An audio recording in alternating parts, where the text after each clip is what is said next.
Hi నమస్తే అండి. నేను సత్యాని. Welcome back to Shri Satya recipes. ఈ వీడియోలో ఎగ్ మసాలా గ్రేవీ కర్రీని చేయడం చూపిస్తున్నాను.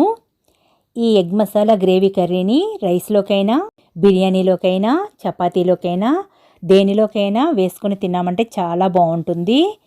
ఈ వీడియో మీకు నచ్చిందంటే లైక్ చేయడం మర్చిపోకండి. మీ ఫ్రెండ్స్కి, రిలేటివ్స్కి షేర్ చేయండి. మన ఛానల్ని కొత్తగా చూస్తున్న వారైతే సబ్స్క్రైబ్ చేసుకోండి. సో లేట్ చేయకుండా వీడియోలోకి వెళ్ళిపోదాము. కట్ చేసిన పెద్ద సైజు 2 ఉల్లిపాయలు, కట్ చేసిన మిర్చి 3, టమాటోస్ 2 తీసుకుంటున్నాను. స్టవ్ పై ప్యాన్లో 3 గరిటెలు ఆయిల్ వేసుకొని ఇందులో ఉల్లిపాయ ముక్కలను, మిర్చి ముక్కలను వేసి వేయించుకోవాలి. మూత పెట్టి వేయించుకోవాలి.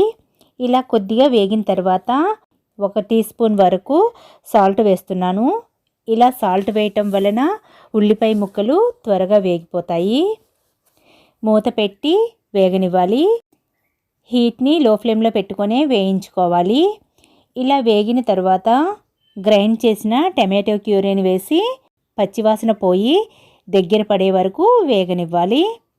ఇలా దగ్గరగా అయినప్పుడు ఇందులో 1/2 టీ స్పూన్ సాల్ట్ని వేసి 1 టీ స్పూన్ అల్లం వెల్లుల్లి పేస్ట్ వేసి ఒకసారి వేయించి 1 టేబుల్ స్పూన్ ధనియాల పౌడర్, 1/2 టీ స్పూన్ జీలకర్ర powder, 1/2 teaspoon garam masala పౌడర్ని వేసి పచ్చివాసన పోయే వరకు వేయించుకోవాలి. 1 టేబుల్ స్పూన్ కారం వేసి ఒకసారి అంతా కలిపి 1/2 గ్లాస్ వాటర్ వేసి కలుపుకోవాలి. హీట్ని మీడియం ఫ్లేమ్లో పెట్టి మూత పెట్టి 1 మినిట్ వరకు ఉడకనివ్వాలి.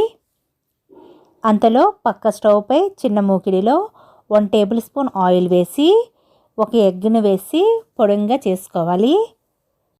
ఇలా చేసిన తర్వాత స్టవ్ను ఆపేసి పక్కన ఉంచుకోవాలి. మూత తీసి ఒకసారి అంతా కలిపి కొద్దిగా కొత్తిమీరని వేసి ఒకసారి కలిపి పక్కన ఉంచిన కోడిగుడ్డు పొడిని వేసుకొని ఒకసారి కలిపి బాయిల్ చేసిన ఎగ్స్ని ఇలా కట్ చేసి ఇందులో వేసుకోవాలి. ఎగ్స్ని ఆయిల్లో వేయించి వేసే బదులు ఇలానే వేసామంటే ఎగ్స్కి గ్రేవీ ఫ్లేవర్స్ బాగా పట్టి చాలా బాగుంటుంది. మూత పెట్టి ఒక 2 మినిట్స్ ఉడికించుకోవాలి. 2 మినిట్స్ తర్వాత ఆయిల్ పైకి తేలి గ్రేవీ దగ్గర పడినప్పుడు కొద్దిగా కొత్తిమీరని వేసి స్టవ్ను ఆపేస్తున్నాను. ఇంతే egg masala gravy curry ready.